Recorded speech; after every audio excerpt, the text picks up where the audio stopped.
good? We're good, guys? Good. All right. Good afternoon. Let's see. Good afternoon. All right. Good afternoon.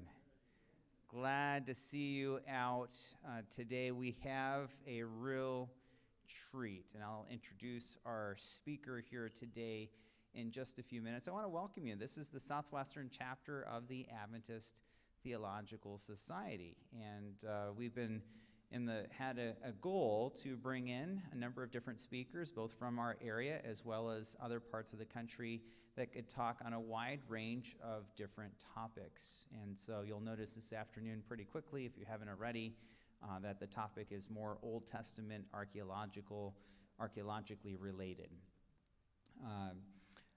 Without any further ado, I've asked Tony Sabarschuk, who works in the library, and he is our secretary of our chapter, if he would be so kind as have an opening prayer, and then I'll introduce our speaker.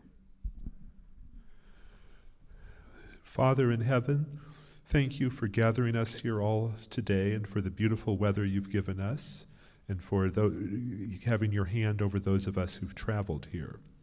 May you, who inspired the poetry of David and the love and loyalty of Jonathan, grant that we may learn something more of your grace and your goodness in this day, and that we may go forth from here better equipped to serve you. Amen.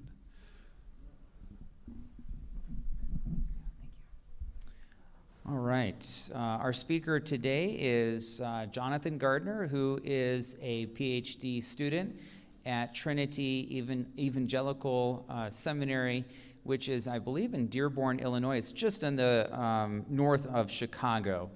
And Jonathan, I've known Jonathan for, I think, almost 25 years. The first time I met him was when I went, Heidi, my wife, invited me to visit some of her relatives over Thanksgiving break. And so my wife and Jonathan are first cousins. And so I still finally remember, he was much younger at the time, a very polite handshake, how do you do? As a young person, that was very impressive. Of course, we've not only been family, but friends through the years, and followed with interest his development. We spent a summer together where he did Bible work and some really fun stories. He spoke for Vespers last night to our student body and shared with those students who were there some stories about our adventures up in the mountains, lots of good memories. On a more formal note, Jonathan went on to study theology and archaeology at Southern Adventist University, and then after that went on to do his master's degree at Wheaton College, which is, again, in the Chicago area. I think there's sort of a draw to Chicago for you, John, and did that. Along the way, as he's expressed, and I've heard him talk about his passion for the Old Testament and archaeology, he's done something most interesting, and that is there's this thing that you do. It's called an archaeological dig. You pay to be able to have the privilege to shovel and move dirt. And I understand there's a lot of it. I've never done it myself.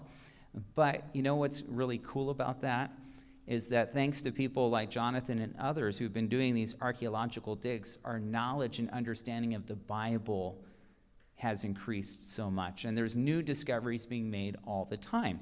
And my understanding is that Jonathan will be going back to do more archaeological work. You start out doing the real basic stuff, and then I think he's working up towards like field supervisor or something like that, where he's helping others, training and teaching others that go over after you've done this so many times. So that's part of his passion. He's going to be sharing a little bit. You can see his title here today, Attendance is Required. Well, attendance really isn't required here this afternoon, but we did make it optional for some students to be here. An examination of the new moon feast of 1 Samuel 20 in the context of fasting. So please join me in welcoming Jonathan here this afternoon, and look forward to your presentation. Thank you so much. Thank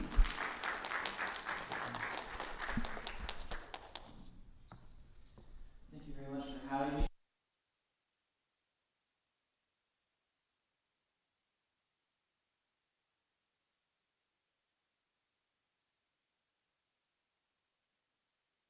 story of 1 Samuel 20 from the context of feasting, and how this can shape our understanding of the passage and give us greater insight into what is really going on in this particular story. So, 1 Samuel 20 marks a watershed moment in the careers of Saul and David, culminating the tensions that have been building between the current and then future monarchs, resulting at this moment in David's final break from Saul. After the events of 1 Samuel 20, David permanently leaves Saul's service, beginning his career as a fugitive leading up to his coronation, while his former master Saul pursues David with a maniacal passion all over the Judean wilderness. The catalyst of this break centers around David's absence from the new moon feast. In what appears to be a test to determine Saul's attitude towards David, David proposes to Prince Jonathan that he skips the new moon feast that he is apparently expected to attend, using the excuse of attending instead a yearly family sacrifice, one he obviously does not actually go to. If Saul does not mind the absence, then David and Jonathan can rest easy, knowing all is well. However, if Saul objects, then the pair know that Saul does intend David harm. To say that Saul does not take the news well would be a colossal understatement. In a rage, he declares that the son of Jesse to be a usurper, and by extension Jonathan's throne, placing David under a death sentence as a rebel and traitor. When Jonathan dares defend his friend, Saul grabs the nearest spear and attempts to pin his own son and heir to the wall. On the surface, Saul's response seems to be, as Walter Brueggemann put it, madness, and a tremendous overreaction to a supposedly innocent request. But was it? The new moon feast of 1 Samuel 20 adds layers of complexity that the modern reader may not get at first brush, and indeed, it has largely been ignored by most commentators. However, as feasting expert Michael Dietler notes, feasts are inherently political, and they constitute a fundamental instrument and theater of political relations. Therefore, David's decision not to attend the new moon feast clearly conveyed a political message, one Saul apparently got loud and clear. The question is, what precisely was this message? To answer that question, this paper will explore the topic of feasting, first beginning at the general macro level of what feasting generally is in society, before focusing in on feasting in an ancient Near Eastern context, and then finally zeroing in on the new moon feast itself. In the end, it will be clearly demonstrated that David's decision not to attend had a twofold purpose. First, it served to declare his intention to permanently break with Saul and his family, essentially putting himself in a rival position. Saul's charge that David is a rebel and a traitor is in fact an accurate assessment of David's own message. However, David's reasons for doing this would be to facilitate an inevitable break with Saul on his own terms rather than on the king's. Second, and perhaps most importantly for the exegesis and interpretation of the passage itself, the new moon feast served as a test of the loyalties not of Saul, but of his son Jonathan. As Jonathan had served as the mediator between Saul and David up to this point, this is the moment where Jonathan would have to pick a side between David and Saul. Jonathan must choose. Therefore, 1 Samuel 20 serves as the climax of Jonathan's narrative in the story of 1 and 2 Samuel and the life of David. So let's talk about feasting. Everybody likes talking about food. Most recognize that feasts and normal everyday meals are functionally quite different. However, the difference between the two can be a bit difficult to define, and therefore different authors have had different definitions of what a feast is. The definition I prefer, used by or offered by Peter Altman and Zhangling Fu, is, again, most comprehensive and useful. A feast, they write, then is a social event oriented toward abundant displays and communal consumption with ritualizing tendencies. My paraphrase of that definition is essentially to say that feasting is when people come together to eat for a primary purpose other than eating itself. To analogize, we experience such meals today often.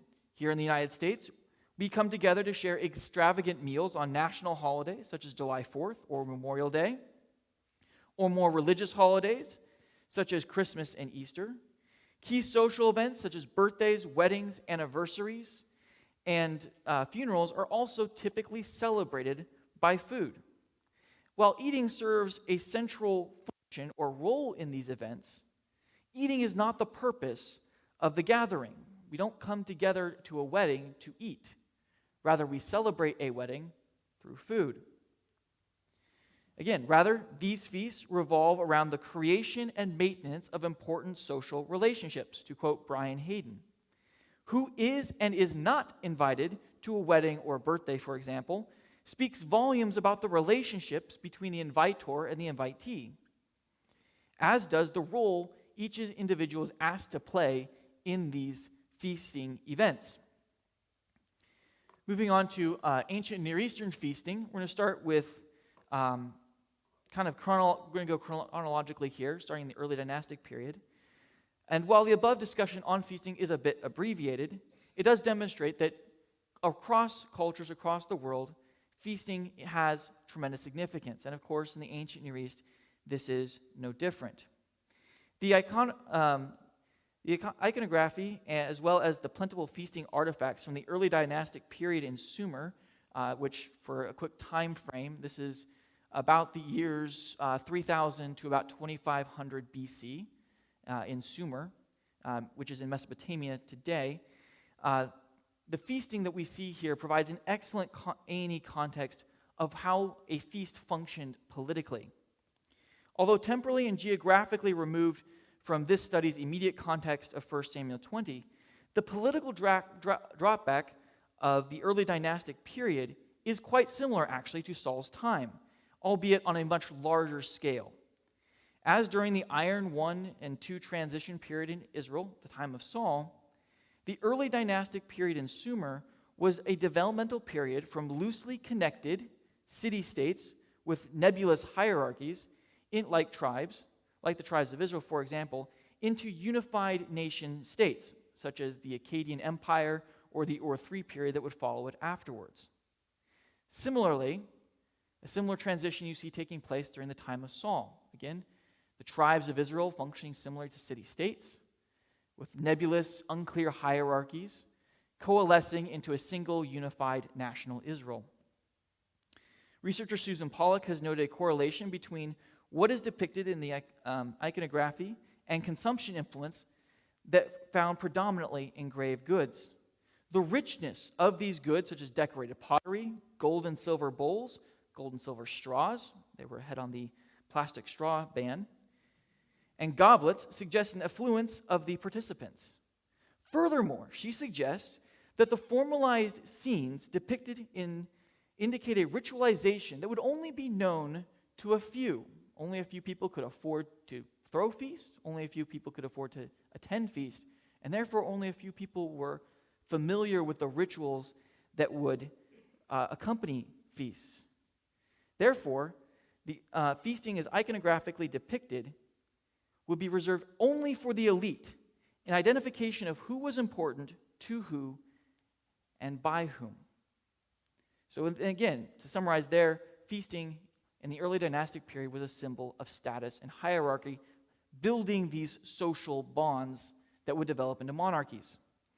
This is what Steve Rennett, another researcher, argues, and this is something we can see here on these particular two seals, one from the early part of the early dynastic period, and another from the late part of the early dynastic period. He says that there is a diachronic change in feasting iconography, becoming more canonized and restricted to fewer and fewer people as time went on, particularly people displaying increasingly royal characteristics, until feasting as a depiction in things like seals disappears entirely by the age of empires and the Akkadian appearance. Rennett suggests, rightly I think, that this change reflects a process of centralization of power as elites jockeyed for power through feasting rather than on a battlefield. Feasting, of course, then, as a result, becomes increasingly restricted to fewer and fewer elites who then become kings. And as you can see, the seal on the top comes from the early part of the early dynastic period. There's a lot of people on it. The seal on the bottom comes from a much later period, in the early dynastic period, and you see only a couple. So again, you see this restriction of feasting to fewer and fewer people as these social relationships are drawn tightly together. Both Pollock and Rennett accurately make the point that early dynastic feasting served as a primary vehicle for establishing social hierarchy. Who threw a feast suggested who had power, while who was invited to a feast, to whoever's feast, indicated who was connected with whom and who was important to who. Not only did participating indicate social status and relationship, but how one participated in a feast spoke volumes. As we can see by feasting remains at Ramat Rachel, a Judean royal retreat about 5 kilometers south of Jerusalem. Now this comes from the end of the Judean monarchy, shortly before the time of Babylon. So we're now shifting forward in time and much closer to the context of our study, as well as being geographically much closer to the context of our study. Excavators have found 2 favise, which are ritual pits. You can see them marked here, 477 and 14109, dating to the Iron II-C, after the time of Hezekiah. Now, the pottery found in these pits directly relates to food consumption. We're talking about bowls, chalices, things like that. No storage jars or storage vessels. Furthermore, there are about 540 bones found and analyzed, all of which were of animals that were eaten, so animals with butcher marks on them, tooth marks on them occasionally. Many of these animals were also imported, as opposed to being locally caught or grown. Most interestingly, however, for our studies, the location of these favise. One, as you can see, favise 14109, is located in a large courtyard. The other, 477, is located in an inner room, likely a throne room of some kind.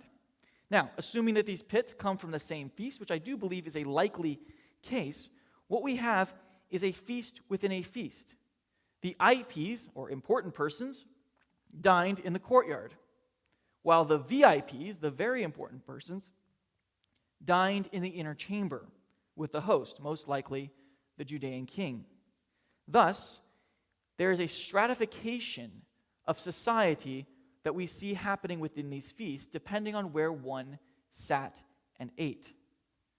This concept is further buttressed by evidence on Egyptian tomb paintings that suggest one's social status was reflected by how close one sat to the host. Similarly, in Neo-Assyrian feasting manuals and the design of the Kalhu Palace by Sargon, Goju Barjamovich has suggested that similar stratification of guests in larger feasts, with the most important guests dining with the king and the princes, while the less important persons dined in other reception suites further away. And in one particularly large feast, they even set up places in basically the front yard for the people least important who were part of the feast. Feasting clearly worked to define social order, who was allied with who, how valuable those relationships were, and even the hierarchy within those relationships.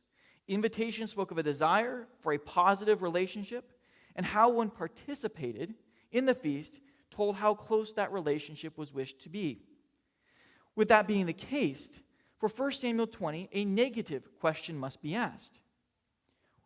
What message would be sent by refusing to attend a feast, particularly when the invited is placed in a high place of honor? This question will be returned to shortly, but it is the question that is central to our discussion of what exactly is going on in 1 Samuel 20. Discussing briefly the new moon feast.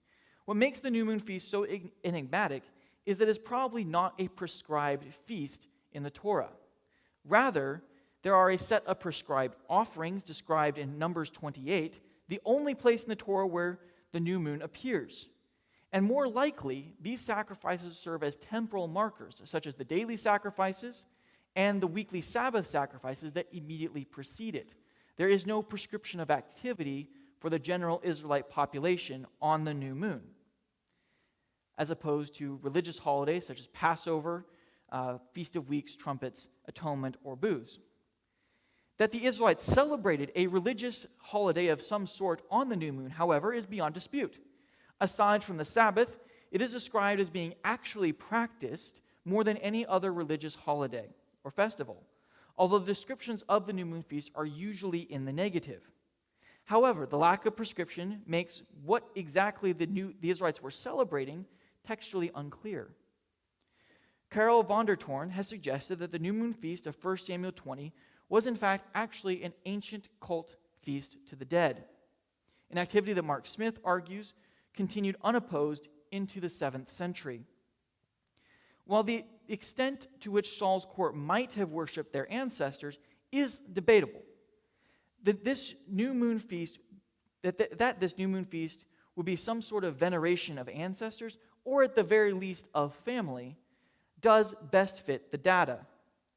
Mortuary and lunar cults have always been deeply connected, particularly in this environment. The kings of Mari, for example, would perform what's called the Kispum and Maliku festivals to their dead ancestors, one on the new moon, one on the full moon. During the Late Bronze Age, there's a mortuary shrine at the city of Hatzor in northern Israel, in their area C, and this is actually an image from, or a statue from that mortuary shrine, where there are several votive stelae and statues, such as this one, representing the deceased. And we know this is a representation of the deceased, probably a deceased king, as opposed to a deity, because he is seated, and his headgear does not speak of being a god, like Baal. So this is most likely a king. Now, in front of these, or around these images, these votive statues, have been found bowls and other consumption pottery, as well as remnants of food. Now, inside this same shrine were many, many, many lunar symbols of the new moon specifically, which is represented by the sickle. This has led to some initial confusion in the interpretation of the shrine, whether this was to be a lunar shrine or a mortuary shrine. However, as Talei Ornan points out, such an either-or division between lunar and mortuary is unnecessary, in fact, incorrect. Rather, this shrine practically and functionally shows how it was both a lunar shrine and a mortuary shrine. In other words, these two cults went hand in hand. Where the feast took place was also of importance. While on occasion these meals with the dead took place in the tomb itself, such as at Katna and Ugarit, typically before a stela or statue, such as this, standing in for the deceased, there are plenty of instances where these stela and statues were placed elsewhere, such as in the home. For example, we have instances also at Katna, Hatzor, as we've discussed already, and the stories of Absalom setting up a pillar for himself, and the Ugaridian king Danilu, who desires a son specifically for the purpose of setting up a mortuary statue of him and offering food. Although kings at major polities such as Katna, Hatzor, or Mari could afford to build full shrines or have full mortuary tomb temples, the less affluent places, such as early Iron Age Israel, these votive markers would be set up in their homes, which is where such ancestor feasts were often celebrated. This is particularly prevalent in Iron Age Israel.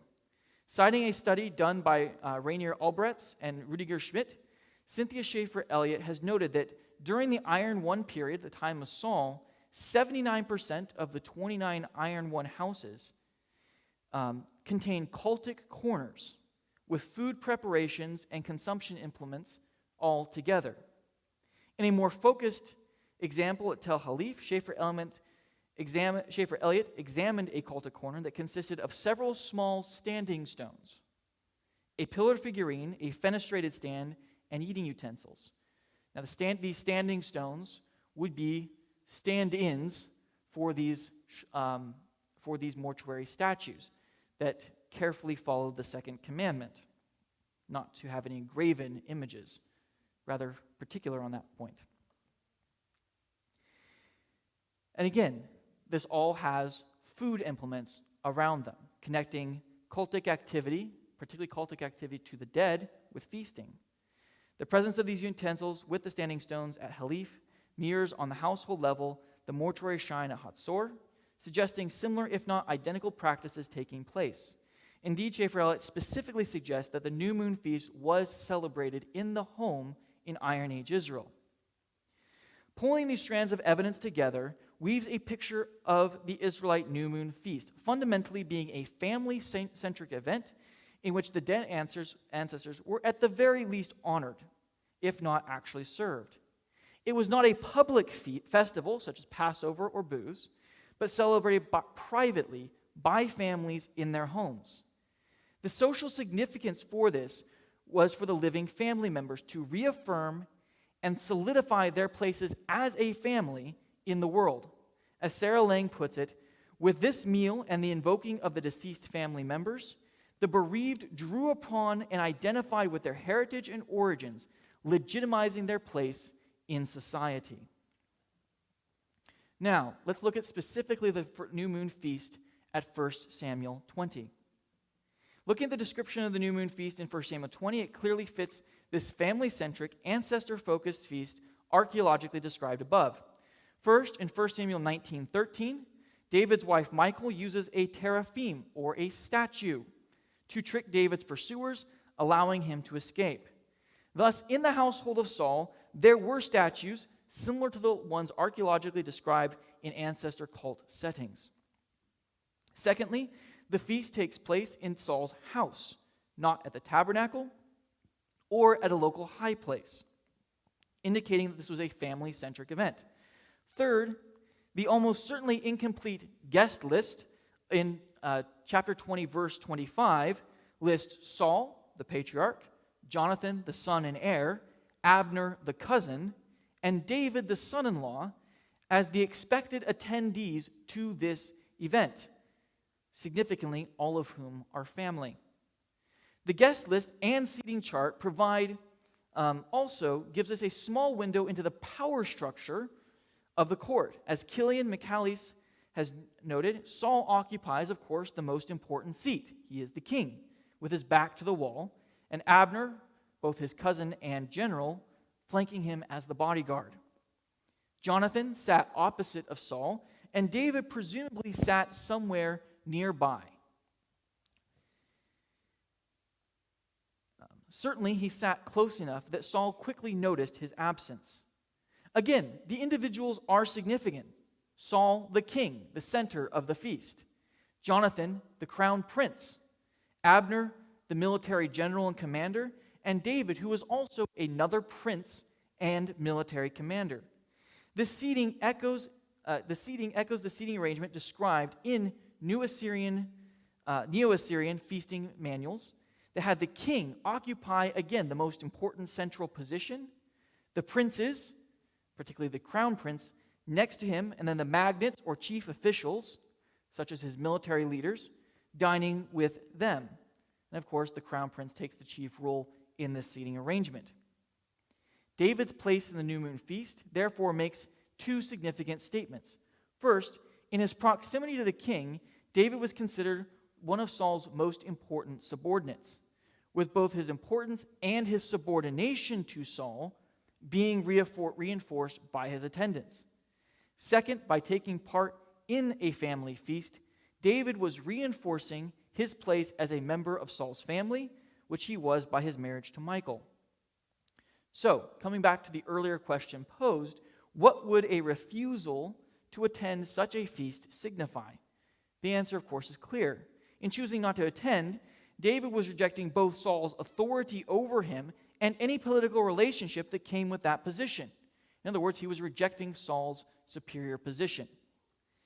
Furthermore, he was also rejecting his position as a member of Saul's family.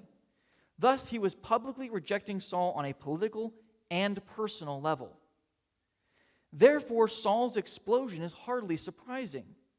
Although not saying the actual words, David's statement is clearly one of subversion and rebellion. It would have been truly an astonishing display of grace and restraint on Saul's part not to immediately call for David's head.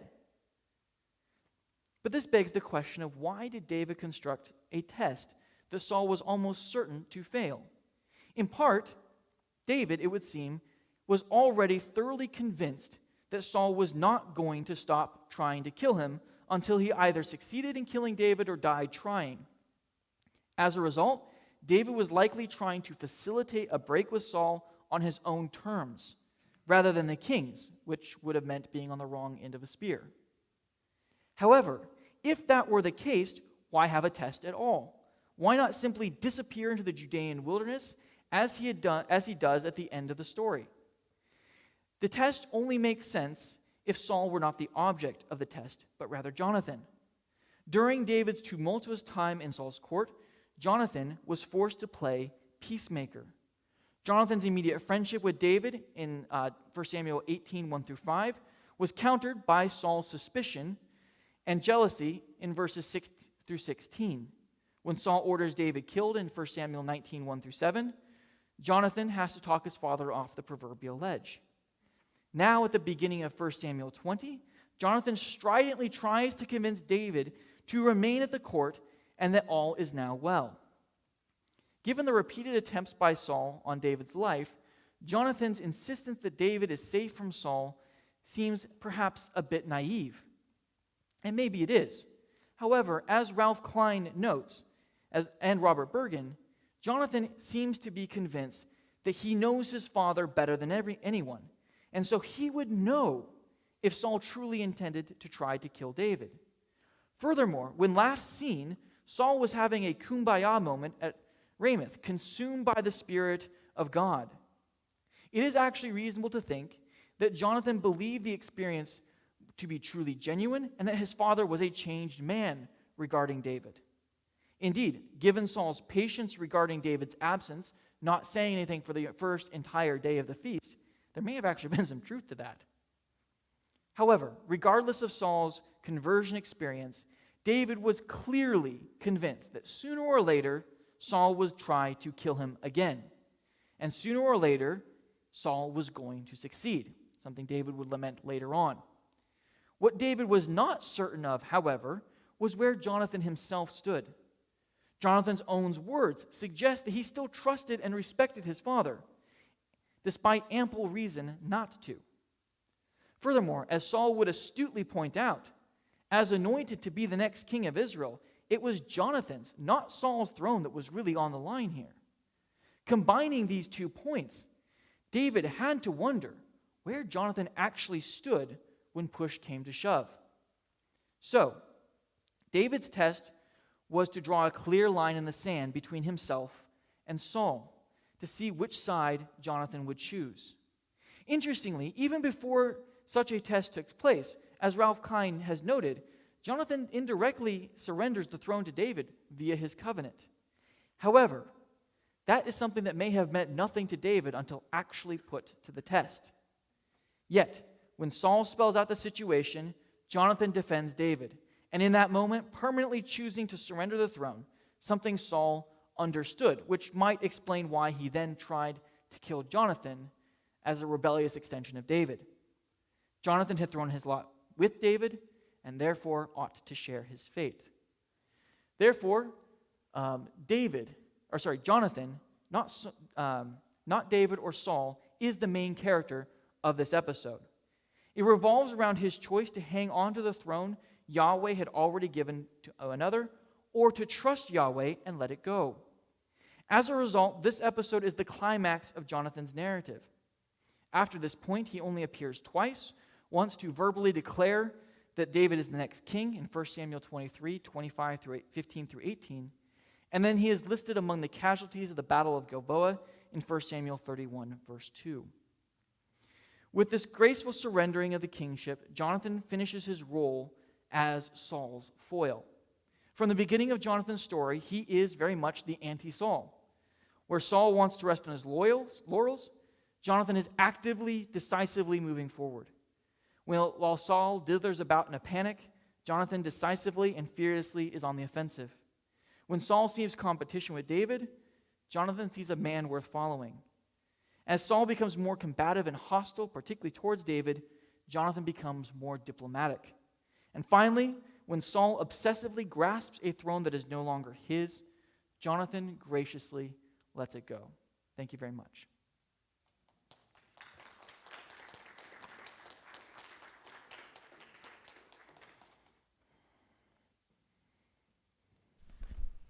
All right. We've got a little bit of time for Q&A, but before we do that, this is a volunteer organization, and thanks to contributions from those in previous ATS lectures, we were able to have Jonathan come out to speak this afternoon. So we have an opportunity to contribute and help to facilitate future meetings of the Adventist Theological Society chapter that we have here. And I've asked my colleague, Peter McHenry, who serves as our treasurer, there's going to be some offering plates that will be passed around. So thank you in advance for your generosity. That helps to make a significant difference as we continue to try to highlight various aspects. If you've been coming to these meetings through this year, apparently some kind of alert is going on. In any event, we've looked for a wide variety of scholars and topics, which, by the way, I should point out, you'll notice that there is a sign out in the lobby that is there. And our next presentation that we will have, make sure I just get this here, will be February 22. So, and here's my Amber Alert. There we go. February 22 with Lael Caesar, and his topic is titled, As Vile as Rape, Ugly Theology in the Book of Job. He'll be here with us that weekend, but that will be the formal lecture, and we will be joining forces with the Hal Write Lecture series. Some of you are familiar with that, and so this will be a joint lecture between the Southwestern chapter of the Adventist Theological Society and the Hal Write Lecture series. So it's a great opportunity to collaborate. Dr. Caesar is a longtime professor, I think for 25 or more years at Andrews University, very much beloved. I've had a number of friends, close friends, that have taken classes from him over the years. I think he was 3 times Professor of the Year at Andrews University, so very beloved and appreciated, and most recently has for, I think, I can't remember off the top of my head, but between the last 8 to 10 years, so a good amount of time that he's been serving as as an associate editor of the Adventist Review and Adventist World. Some of you may be familiar with those publications. So thank you again for contributing, and we'll take some roaming mics. I've got another colleague here, and we'll come out to you. Just raise your hand, and this is an opportunity to dialogue either about the presentation, but we also have someone who is passionate about Old Testament and archaeology, and there may be something tangentially related to that. This is a great opportunity to talk to someone who has a passion for these topics. Yeah, there we go.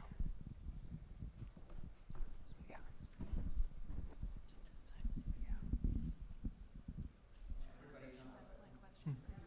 So I have one question. Given what you've told us about ancient Near Eastern feasting and what it has to do with kingship and its function in the culture, how likely would it have been that Saul, as an ancient Near Eastern king, would have actually taken the feast as an opportunity to murder David?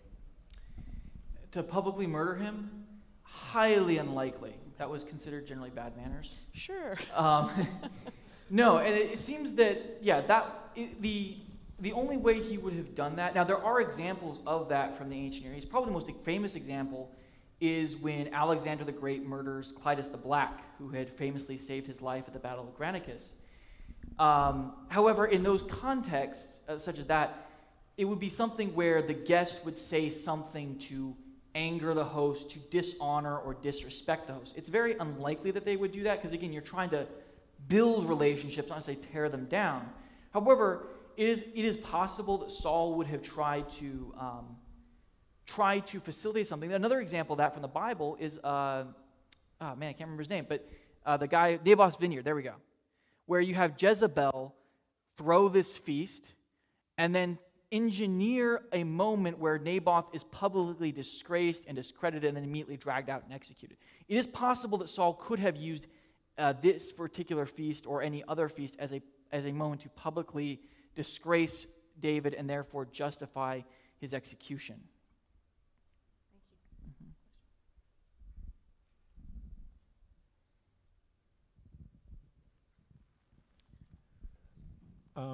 You're one of those early slides that showed the stamp from the early and the late dynastic, early dynastic period.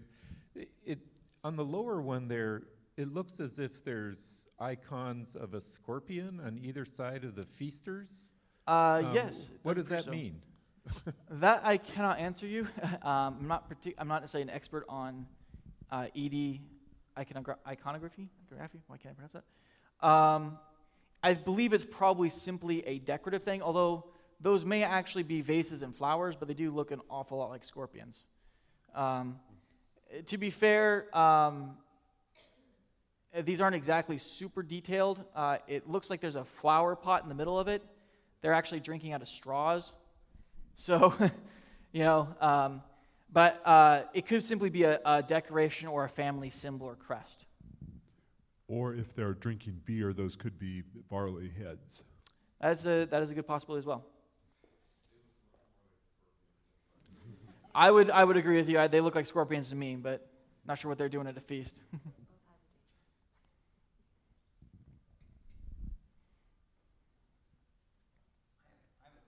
Mm. But my question is, you've done a lot of these archaeological digs. What's the most interesting thing that you've discovered on one of the digs you've participated on? Most thing I've discovered. With my group, yeah. I have a tendency not to find interesting things. So the most interesting thing I've ever found was a tiny little amulet about this big. It was made out of this material called faience. It was a baboon that was probably imported from Egypt shortly before the destruction of Ashkelon by Nebuchadnezzar in 604 BC. So the baboon amulet probably didn't do much in terms of protection. Other interesting things, and also interesting things I can actually talk about. That is an excellent question. There was a bunch of swords that were found from a curate Caiapha that I was a part of. Let's see. That's probably the other most interesting thing. The same excavation I found the amulet. A guy came in who had been in the compound for all but the last week and decided he wanted to get some digging in. Immediately goes to a little corner and pulls out an ivory box, an ivory wand that looked like something out of Harry Potter, and a gold necklace, all in like the first 10 minutes of digging, which was awesome and also incredibly, incredibly annoying to the rest of us.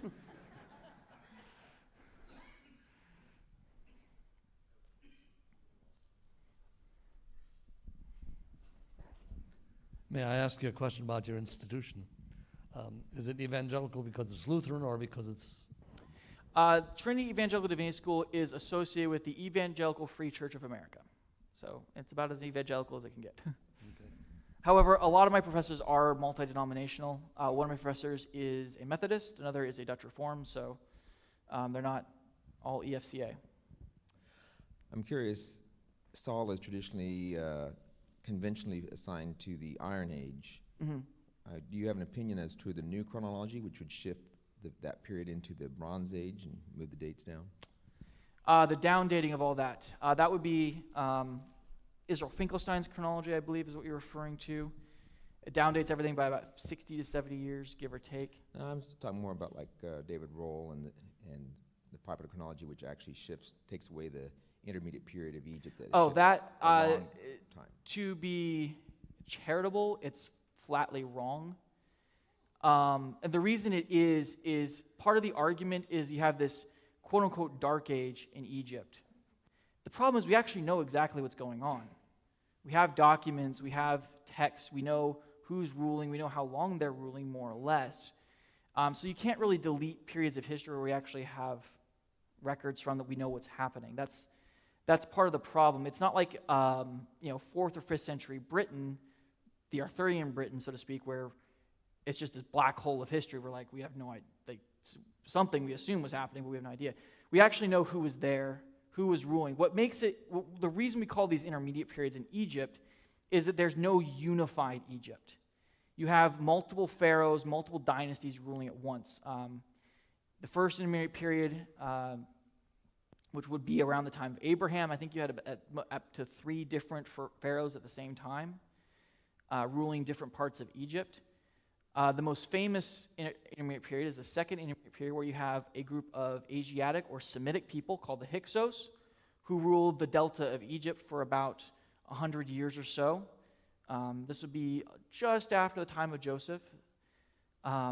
And then around 1550, they were kicked out by Ahmose and Kahmose, which kicks off the new kingdom of Egypt. So the problem with deleting those periods of history is you're deleting periods of history where we actually know what was happening and who was there and what was going on. So that's why I would say I find it flatly wrong. It's an interesting idea, but it's also often it's working from a priori assumptions of saying these events happened at these times, and we're going to twist our chronology to fit it in there, instead of simply letting the data direct our chronology. So you talked a lot about the cults, or not the cults of the dead, but when they feasted with the dead, or feasted in honor of the dead. How did a theocracy, basically, like Israel, justify doing that when they believed in one God? And how did that work? Was that mixing paganism with Judaism? Yes, that would be part of it. One thing we have to do with the Bible is understand that there is prescription and description. There is what the ideal was supposed to be for religion, and then there was actually what was going on the ground. And when we read the prophets or judges, you kind of, at least I get the sense that there's what the Torah teaches of how to worship Yahweh, and then there's what the people were doing, and those two things were very different, which is why you have the judges cycle of disobedience and oppression, repentance, crying out, rescue, and rinse, repeat. And again, the prophets talk about this all the time. In fact, actually, the prophets do refer to feast with the dead, particularly towards the end of the both kingdoms. And so there does seem to be a mixing of religion, of religious ideas and ideology. So, for example, what we have these standing stones that we find in these houses, but they're not carved, they're not shaped. And so it's like, well, we don't do graven images, we'll just do blank images instead. And so they're taking these ideas and they're not necessarily thinking them all the way through, and so they're just kind of following the surface level a lot of the time. And so what you have is a constant refinement throughout the story of the Bible of God giving these rules, God giving these guidelines, and then you have the prophets coming along trying to clarify more and more what they mean. It's, for us, maybe, thou shalt not have any graven images is kind of obvious and apparent what it ought to mean, but apparently to them it wasn't. And so you kind of had to keep this refining process. And so there is a lot of this very convoluted, mixed theology in Israel. And the other thing, too, is how theocratic really was Israel at this time. And I think, certainly from Judges, I get the impression that it was a theocracy in name only and not so much in practice. I have a question about the festivals or harvests to like ancestors. That's quite commonplace even now today. Is it stemming from that time period? Where did that come from? And I had a twofold question, but I can't remember the second part of it. But yeah, I know that's very commonplace, like high places and harvests where they celebrate, or cultures even celebrate their ancestors by bringing food and lighting things and putting utensils and stuff like that. I've seen it everywhere. And they're even like high places, like on mountains, where they bury their ancestors to overlook their cities or their towns. Where did that come from in this context, and is that related? That's a good question. I don't have an answer exactly what the specific origin was, because it is completely ubiquitous across every single culture, every single time period, every place. I would suggest perhaps it just comes from a question of trying to understand what happens when we die. That's part of what ancient religion, even modern religion, is about, is trying to answer the unanswerable, trying to figure out what is going on. Even before we have written texts, as far back as the Chalcolithic period, and even the Neolithic period, we'll find burials of people buried in their houses. In fact, in ancient, well, it wasn't Israel obviously at the time, but this predates, this goes back several thousand years, but this predates the use of metal even. They would actually decapitate their deceased, strip the skin off the skull, and then put kind of clay faces on them, and then stick them in their home. Yeah, this is one reason why I don't like doing Neolithic archaeology, because I'm terrified to come across one of these things. But yeah, and so it's this idea of preserving the dead with them. And the other thing, too, is the idea of family is so central, particularly in this culture. The most basic social unit was not the individual. We think of ourselves as individual entities and units in society. They did not. It was the family. And so connection with family, genealogy, all of that was paramount and essential. And so maintaining those connections all the way back to the past was important to them. And that's, so I hope that helps answer your question. There is no specific explanation given in any text I've read of, why do we care about the dead? It's just kind of assumed. There's also, to a degree, one other explanation is there's protection from the dead. The barrier in most ancient cultures and societies between the netherworld and the world of the living was thin. It was thinnest at the new moon when it was darkest. And, if you didn't keep the dead happy, they might come back and do things to you that are just unpleasant. So you keep them happy, they stay away.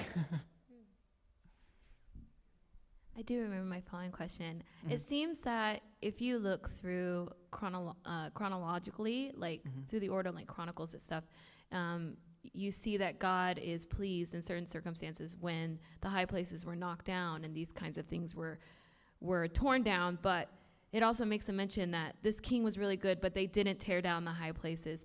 How does that fit? Like, it seems like God is really patient with this kind of situation because it was so commonplace, where some people would tear down the high places, and it seems like they're kind of ridding these kinds of cultish activities throughout the land, but then others kind of clear it a little bit, but let some of it rest. What do you think about that? That kind of seems like it's bringing up the question of divine accommodation. My personal stance, and this is my own personal interpretation of that, is that God doesn't major on the minors. And when it comes to reorienting how people think culturally, there's a lot that needs to go on to that. And sometimes God's like, you know what? That isn't great. But this is a bigger deal. Let's focus on trying to get this particular problem taken care of. Then we'll move on to that. The other question I often have is exactly how negative were the high places? Now, the prescription as far as who offers sacrifices was very specific. But the other thing we have to remember is there's no such thing as church. Church does not exist in this society. So what do they do on Sabbath? How do they keep the Sabbath in Israel? We have to understand, temples are not like churches at all. Completely different. Temples were not places generally of corporate worship. They were places of cultic ritual to keep the deity happy, to maintain relationship between the God and the people. But it was not a place of public worship like our modern church is. So how were they keeping the Sabbath? Well, the place to keep it would be in the home, or would be as a community. The most logical place to do that is a high place. Now the question, of course, is, now that you're taking that away from the control of the priests and the temple and the Levites, now you're opening yourself up to a whole bunch of issues like ancestor worship. And so that's kind of an issue that's kind of the back and forth tension I see in the Bible between the high places of, we want the people who are not living in Jerusalem to be able to worship Yahweh, especially on the Sabbath, but we also want to make sure they're worshiping Yahweh, period, not Yahweh and Asherah and whoever else. Famously, there's a high place, a shrine found at the city of Arad in the southern part of Judea near Beersheba, where there was 2 shrine spots for two standing stones. Another inscription found nearby references Yahweh and his Asherah, indicating there was a belief that God had a wife. Okay. Well then, this is the problem with having high places, is the farther away you get from the temple, the less control there is over what exactly people are doing theologically, and you bring up all kinds of problems. So again, there's this back and forth tension between the high places as a good thing, as a bad thing, as help, as a hindrance.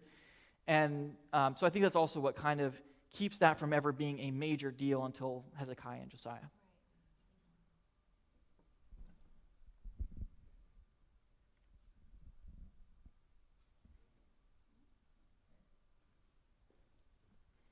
Please join me in thanking Jonathan once again.